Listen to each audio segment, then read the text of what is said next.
ዛሬ የተሸለማችሁበት በሽልማቱ ብቻ ሳይሆን እነዚህ ስራዎች ወደ ህብረተሰባችን ወደ ህዝባችን ገብቶ ለችግር ፈቺ እንዲሆኑና ለህብረተሰባችን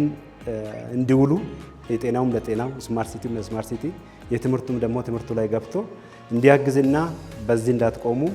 በደንብ ገብታችሁ ወደ ስራ እንድታስገቡ ፕሮዳክታቸውን ወደ ስራ አስገብታችሁ ችግር ፈቺ እንዲሆን ነው የሚፈለገውና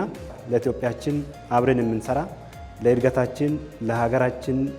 አልፈን ከአፍሪካ ተወዳዳሪ እንድንሆን ከአፍሪካም አልፈን ለዓለም ተወዳዳሪ እንድንሆንና በተለይ ደግሞ ወጣቶች ላይ እንደዚህ ካልተሰራ እንደዚህ የውድድር መንፈስ ካልተፈጠረ ሰው በሰራው ተወዳድሮ አሸንፎ ለሀገርም ለራስም ለዓለም የሚበቃበት ሁኔታ ካልተፈጠረ በስተቀር ዝም ብሎ ከጥረት ውጪ ምንም የሚመጣ ነገር አለመኖሩን እናንተ እየተረዳችሁ ወጣቶች በአእምሯችሁ በእውቀታችሁ እዚህ የደረሳችሁ ናችሁና ስለዚህ ይሄ ነገር በደንብ ተጠናክሮ መቀጠል አለበት።